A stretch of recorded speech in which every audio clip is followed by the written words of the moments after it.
Hi, everyone. Welcome back to the Mama Genius Hub podcast. I'm so excited today. We're going to be talking about gut health. And what the heck does that mean? Well, there's two ways to look at it.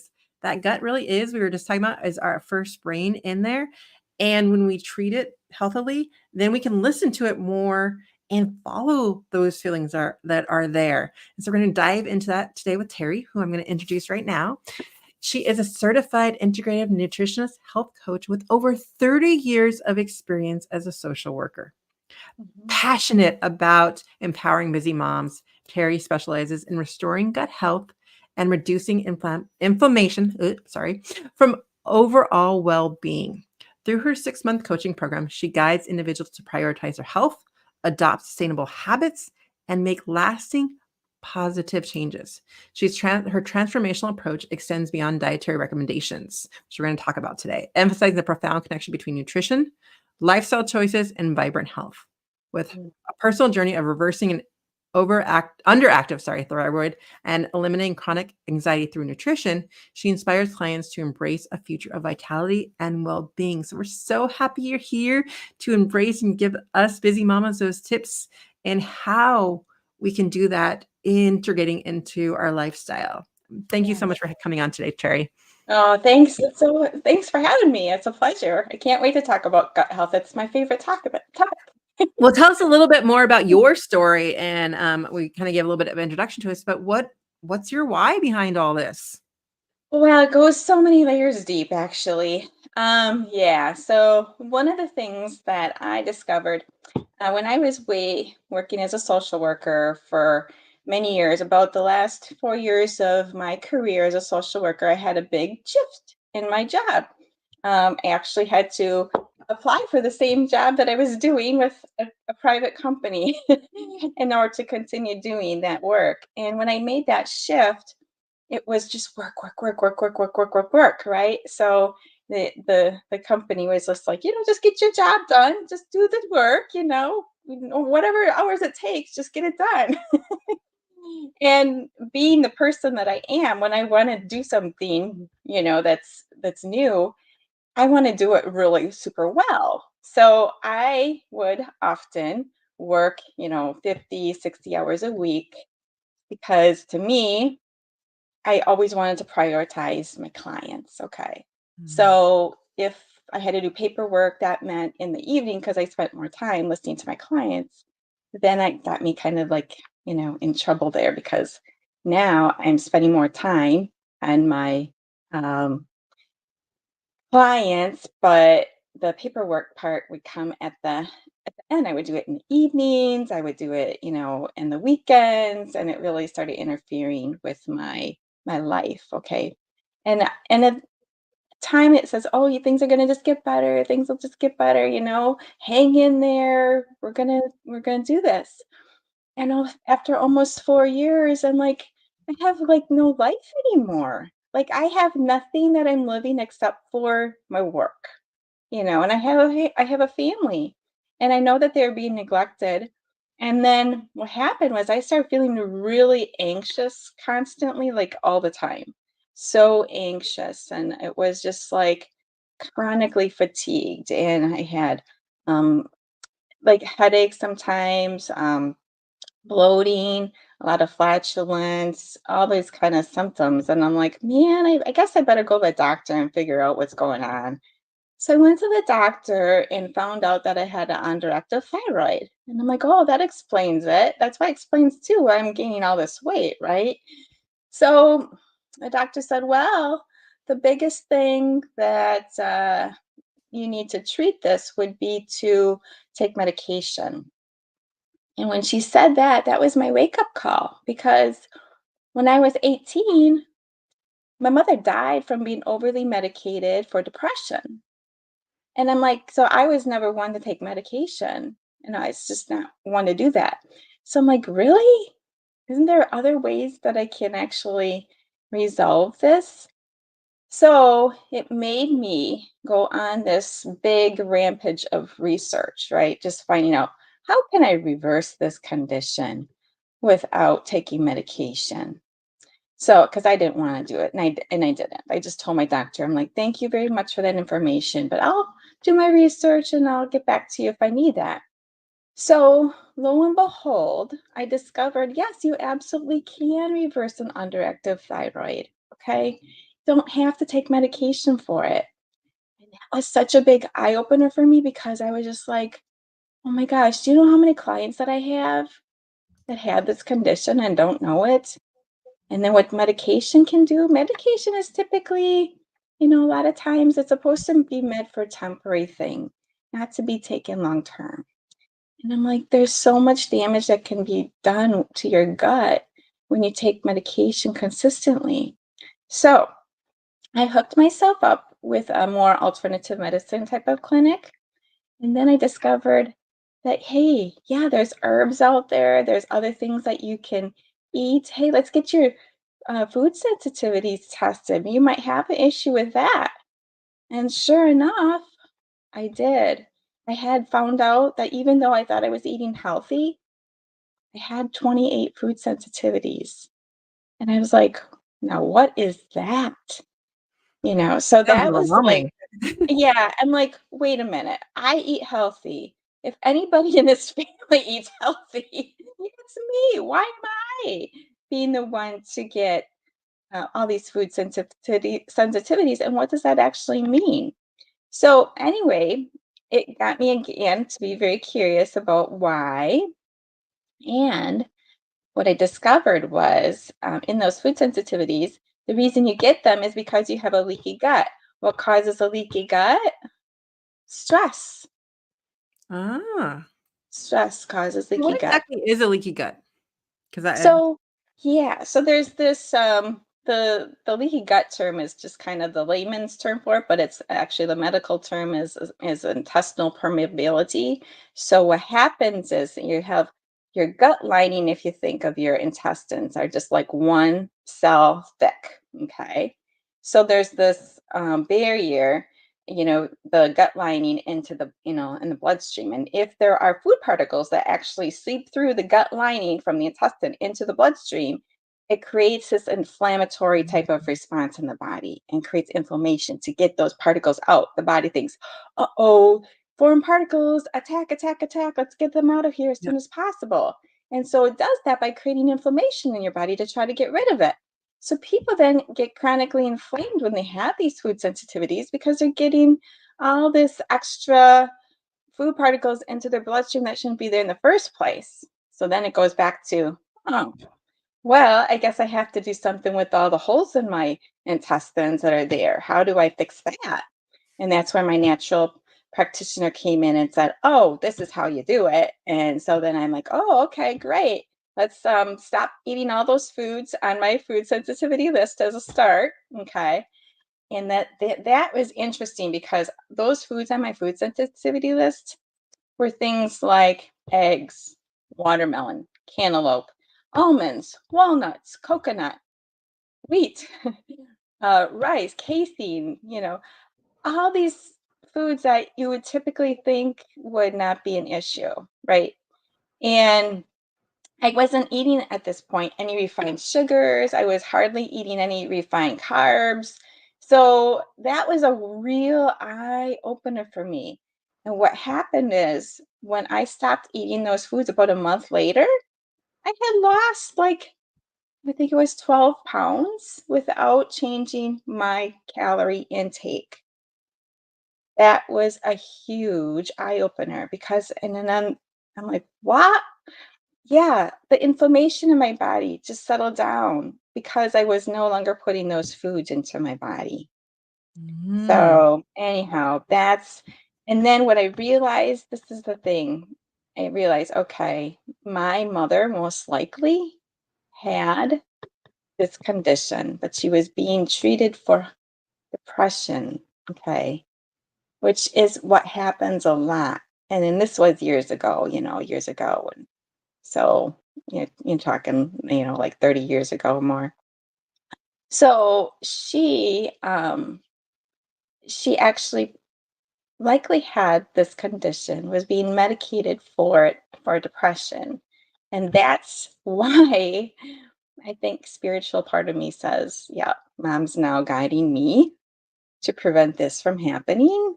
to other people because I could have easily went down the road, took medication, and then who knows, I would have ruined my gut more, had more inflammation because, you know, all medications have some form of toxin in them, so that's why you're only supposed to be typically on a medication for a short period of time, not like all your life, you know.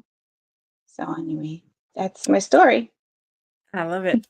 Thank you for coming on here and sharing it with us. And so I just kind of want to dive into some of the practicalities now because I'm just like, I'm sure there's some moms going like, I Yeah. might feel that way, or what can I do about it, or what some are some of the steps in this because that can like all of a sudden feel overwhelming. I know you've done so much research and now you're a coach in this Yeah. aspect. So first of all, let's just start with what are some of the symptoms or things that moms might be feeling that need to be addressed? Chronic fatigue, okay, is one of the things. Abdominal discomfort.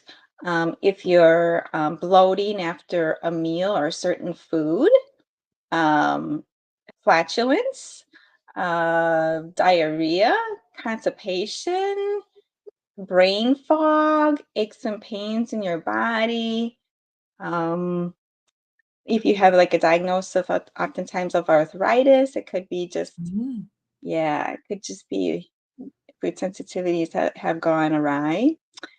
So those are kind of the things that you're just not yourself anymore. I was in a place where kind of apathetic, even though when from my work, I wouldn't, show that part of myself, but inside, that's kind of as I was feeling a lot of apathy. Mhm. So that those are the things that you just like have no energy then. So, or you just feel like you're so exhausted all the time and you just like, oh man, what am I gonna do? And that's actually it's kind of interesting now that I think of it because I had always wanted to have two children, but I had only one. And the reason I only had one is I never felt I had enough energy for two. Well, I got three, So so you know so and now I have more energy than I ever had in my 20s. It's just kind of wow. So things can be so reversed, and it just takes that curiosity piece to be like, how can I do this a better way?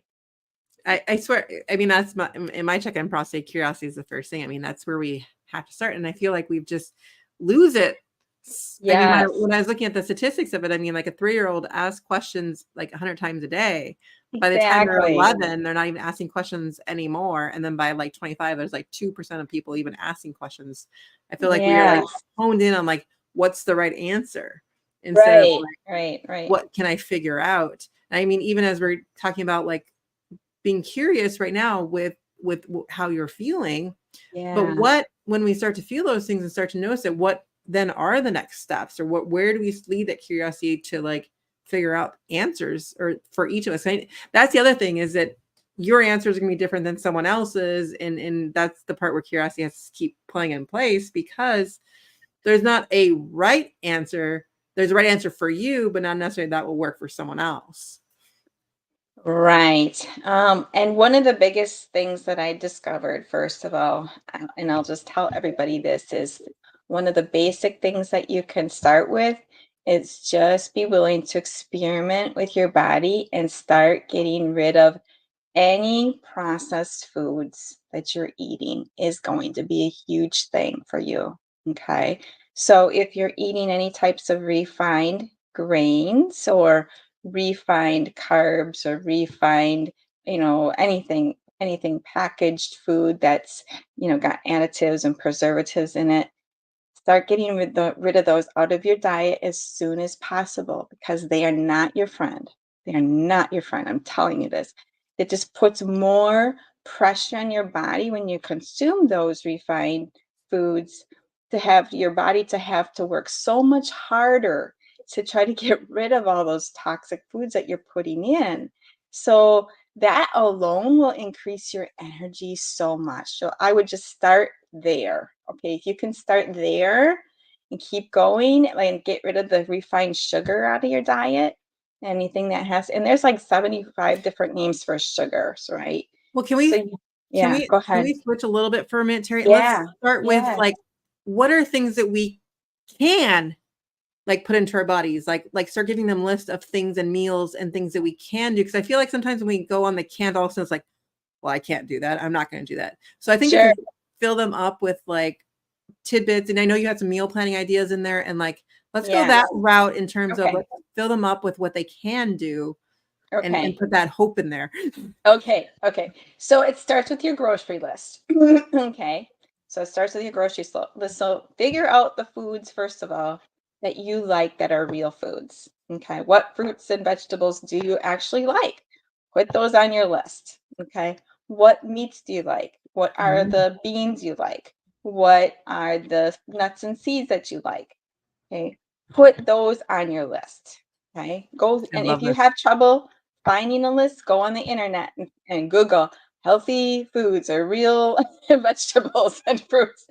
And then it'll jog your mind to figure out, okay, what else can I eat? And experiment and figure out foods and find the goodness in those apples or Mm, whatever you love. Okay. So that start there. Create the grocery list that you love of real food without the package.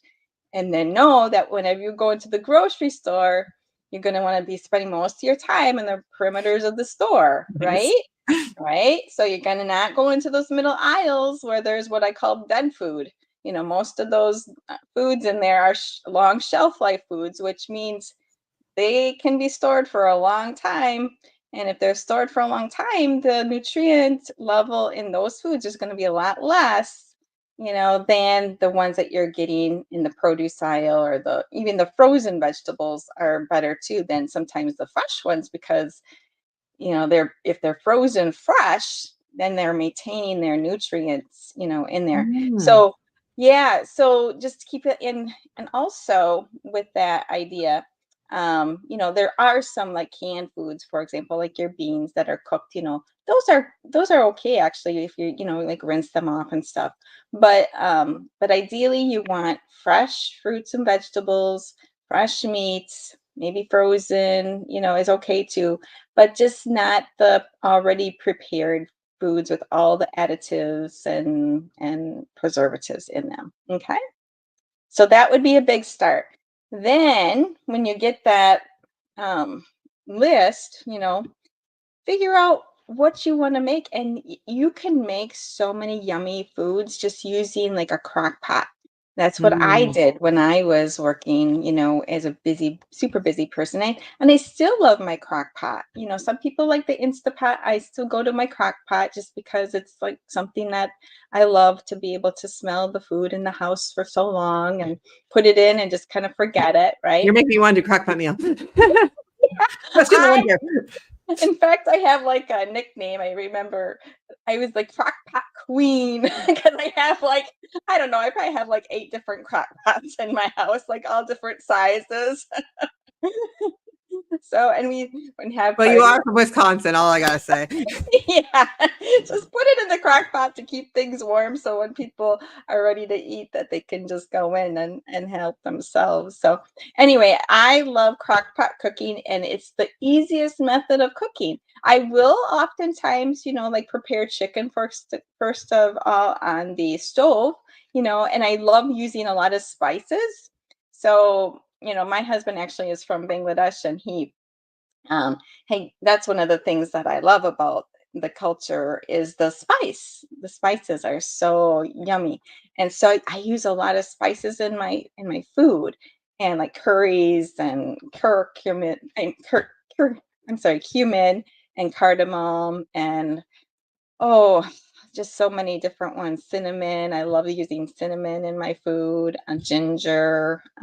What And spices though, because we're talking to moms, and I know with my kids, yeah, like the yeah, spices cannot be too high because they're with their tolerance. What are some of the ones yeah. like a crock pot meal that you would recommend family Mm. friendly?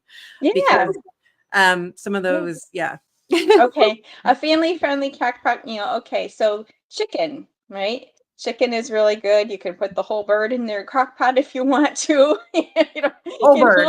you can put the whole bird in there if you want to. You tend to cut it up first, or can just buy the actual chicken meat, throw that in there. Okay. Now, for depending what your family likes, like if they do like the Indian type of food, go ahead and put the curry in there and stuff.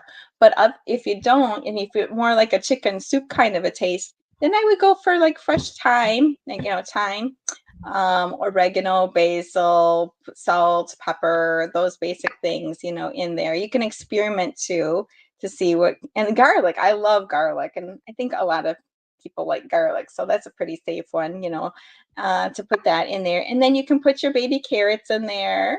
Okay. And you can also put some of those small potatoes in there if you want. I like to cut them in half and put them in there.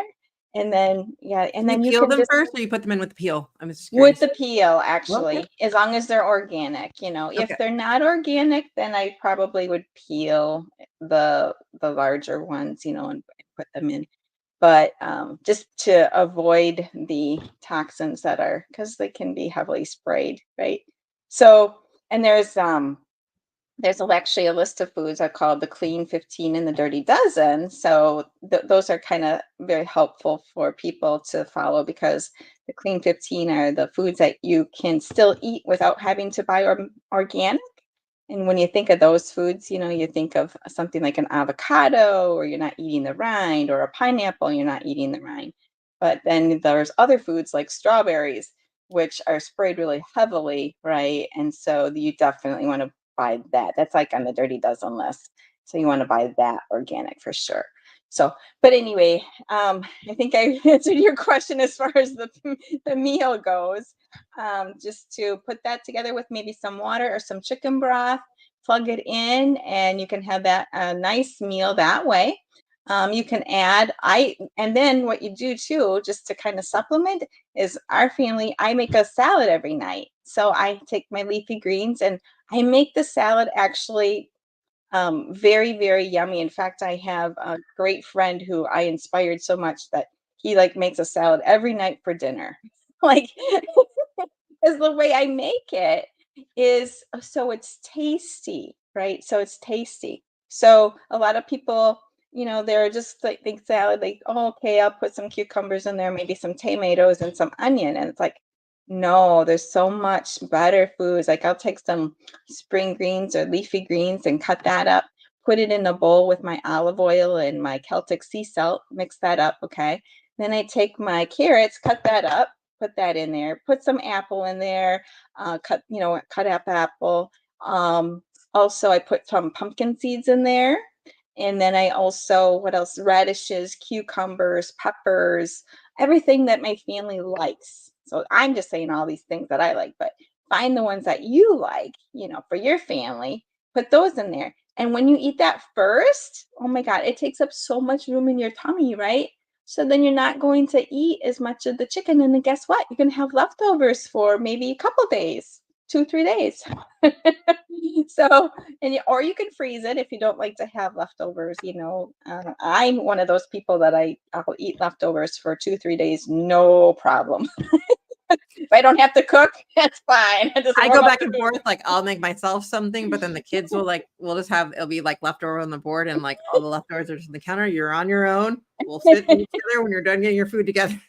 Yeah. Right, right. That works too. So whatever works for your family, but that's one of the nice things, because then you're not spending, and you can get the kids involved too. Like, getting the kids involved so they know actually how to cook before they leave the house. That's really important, right? That's what we do with my son now. He's a nutritionist for me. Isn't that beautiful? I love that. I picked him Oh, up from play practice last night. I'm like, "Do you mind going grocery store with me for like?" And like with his help, it like takes literally. We got there at 8:05 and we were out of the store in the car in the parking lot by 8:20. With like, oh my goodness, he's a I mean, it great wasn't a power complete, shopper. it wasn't a complete full shopping, but we still got like a good half of what we normally get, like the vegetables and the Oh, meats, and like yeah. he picked out two dinner meats and things like. But because we were doing it together, like it might have been 8:25 or something, but it was like 20-25 minutes, like out of the store, in and out. Yeah. Yes, yes. And that's the beauty of it, because once you start practicing that, then you can do that. Like, it takes a little while to get used to doing it, right? Yeah. At first. But if you're able to just get in the habit of it, it's just like learning something new, it's shopping a little differently, Yeah. but it's so worth it because then it's like you And I said. think it's just finding what works for you, 'cause for a while I was doing the online where they get it all for you, but, like, that actually Yeah. was more, like, work for me to, like, sit there and, like, figure it all out. Like, I rather just go, like, quickly and, like, just get it. Like, so for Yeah. so I think it's just figuring out yourself. Some people like to do that, and then they have it in their cart, and they just reorder whatever works for you, but, like, what is gonna be that time saver thinking through that? But we are getting close to time, so we are Okay. going to go start. Thank you so much for going through that. You know what? Let's do before we go into that though, let's just go a little bit more about the concept of the gut because we were talking Okay. about the two brains and all that. Let's touch on that a little bit before we go into our 5 questions. Okay, sure. So there is the gut and the brain are very connected, right? So whatever you put into your gut is going to affect your brain. Okay. That's why it's so really important to focus in on you're eating the cleanest foods for your body and drinking, the cleanest waters too. And when I say food, I include water in there and to stay away from all the sugary beverages and caffeinated beverages and all that too. Okay. So when you're just putting that clean food in, it's so critically important because the gut lining is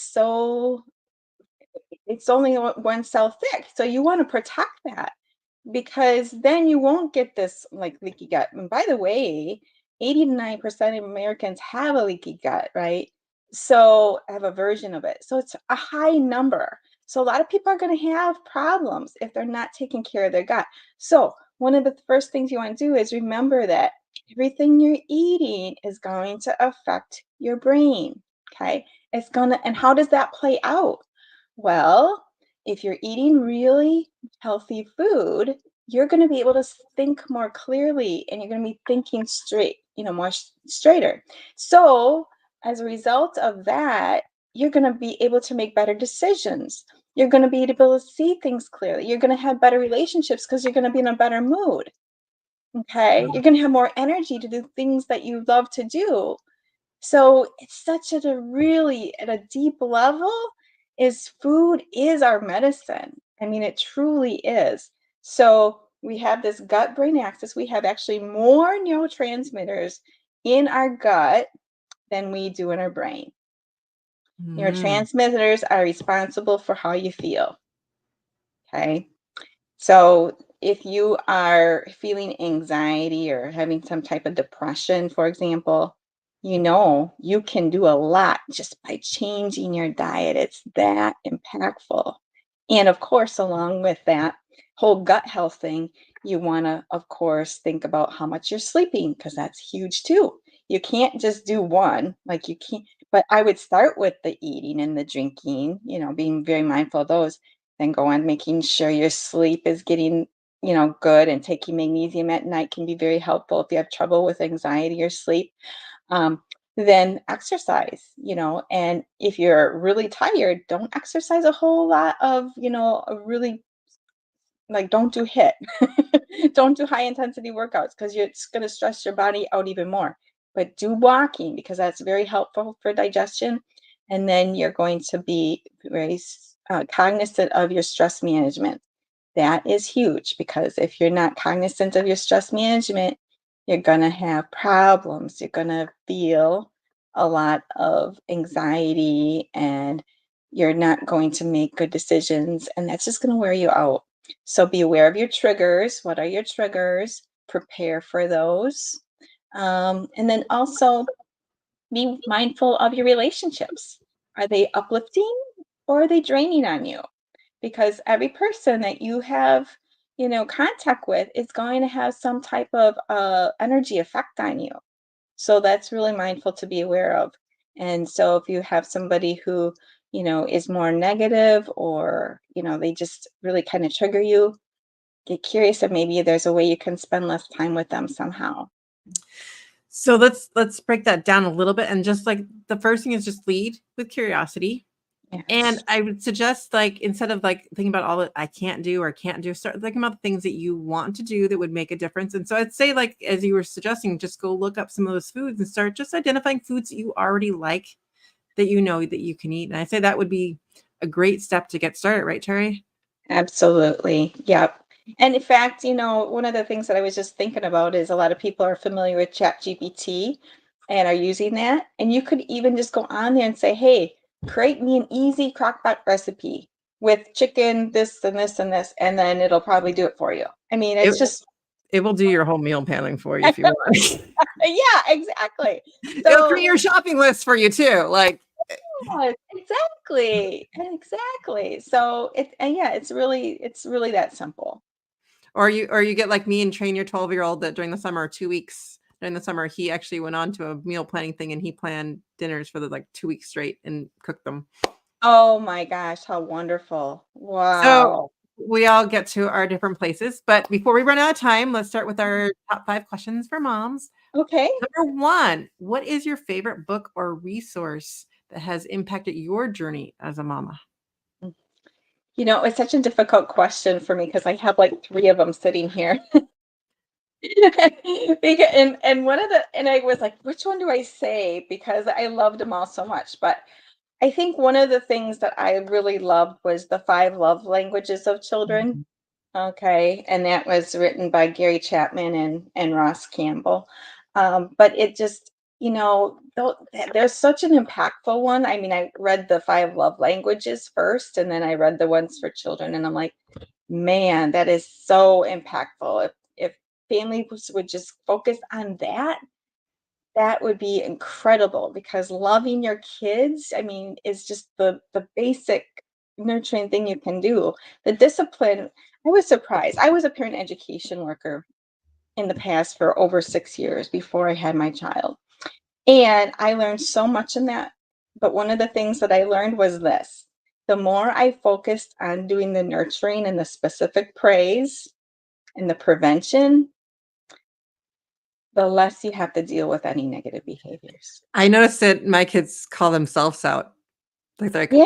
"Mom, I did this."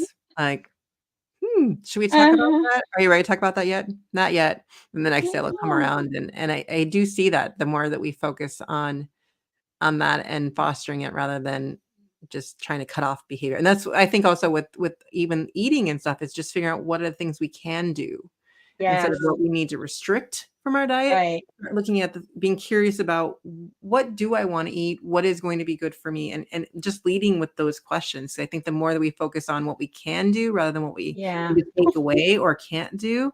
Same thing with Right. our kids too, though, is just focusing on the positivity, which is going to lead us into some of our other questions. So number 2, what is Yeah. a family tradition or ritual that brings joy to your household? Oh, yeah. Well, one of the things that we do every night is we make dinner a priority. Okay, Mhm. so yes, we make dinner a priority where it's a time for us to connect. So we're all sitting down and we're being present with each other. And we have a rule in our house, no electronics whatsoever when we are having our dinner together. And then we go around, talk about our highs and our lows and anything else that we want. So we start usually with our what are our highs and what are our lows, and then we go from there. So that's I my love that. favorite one because I do it every day. We do as much as we can, but with different schedules, we don't. But they do notice it, and they call like, "Can we sit as a family today? Like, do we have time to do that?" Like, I noticed them calling that on, but the schedules don't always allow for it, but we do as much as we can. Yeah, Um, and that's true. Yeah, yeah. There's times when my daughter has rehearsal till late, but then when she comes home, then it's all about, okay, let's connect, let's put our yeah. phones away, let's put any TV off, whatever is going on there. Yeah, let's just concentrate on each other. And that's, you don't need a whole lot of time to be very important, right? Maybe, you don't need a whole lot of time, and it's such a valuable time just to connect again.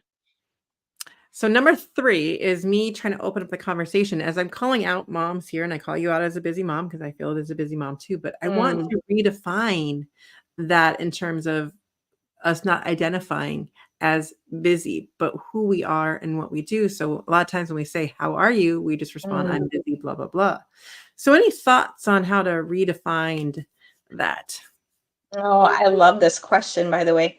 One of the things I would say to people instead of focusing on just the rote type of answer is to really get in touch with how you are feeling and share that because it's such a powerful thing. So if you say, well, I'm kind of challenged by this today, or, I'm really passionate about this now, or I'm really fascinated with this. And I mean, it just has a whole different dynamic in how your conversation with the other person's going to be, right? I love those 3 words you just used, challenge, passionate, and now I can't remember the last one, but just those way of defining, like, who you are in terms of Fascinated. fascinated, like, things you're fascinated by, and I love that in just terms of how to shape what we wanna share with others. Those are such 3 great words to do that with. Oh, thank you. Yeah, it's a really nice tool just to think about in those terms, because when I'm talking that way, guess what? They're going to have another response, and they're possibly, hopefully, they'll want to share too, whatever they're excited about or feeling happy about. I love that. Or That's why I brought this question out there is I would just wanna change that conversation, get us more getting past the small talk and really exactly. trying to, like, really connect with people, and so it's like but the question is how? So that's where I'm bringing all my experts into this. So number 4 leads us into what does genius mean to you, and how do you feel when you're living in your genius? I love that question too. So genius to me means that you've identified something that you are really, really good at. Okay. That you excel in. Okay. So how I live in my genius, I think I play this game with myself every day. Okay. It's it's whenever I am thinking about or having a negative thought, how can I reframe that to be an empowering one instead? Okay. Mm, So it's a little game. So if I have a negative thought I process the emotion, of course, process the emotion, go through that process that you would normally do with your processing an emotion. But let's not let it ruin our whole hour or 5 minutes or time, whatever it is. There's some things in life that, may take a little longer to process, of course. But the thing is, I've learned, and I think that I learned this from being very early on losing my mother, because I learned at that point that, hey, I can't bring her back. I can't bring her back. So, what does she want me to do? She wants me to live my best life. mm, Absolutely. So yes. that changed my whole thing, that old saying, turn lemons into lemonade. Even though a lot of people don't like that one anymore, I still I still like that, because there's a lot of truth to that. Because whenever you're thinking in a negative way, you can always change and find the gift and opportunity in that situation. Because something good can come out of it. Now, for me, what came out of my mom's death is a lot of good things. It made me cherish my daughter. I value spending time with her so much. I love being a mom. It's like the biggest thing that probably came out of losing my mother was that it gave me just that focus of how precious life is. Mhm. That leads us into our last question, which I think is perfect because you're just talking about your daughter. How do you encourage your child to learn new skills or passions in their genius? Yes. Okay. So one of the things that I have done with her is whenever she expresses something that she's interested in, to explore that with her. So early on, for example, she was in dance and she loved dance, but she always said, at this one point, she said, someday I'd like to be a famous actress. I'm like, wow, now that's a big aspiration. Well, how about you do some plays first? And she's like, no, I don't want to do any plays. I just want to be the famous actress. And I'm like, well, how about this? We'll take you to a play. And she was in Girl Scouts and she saw her first play.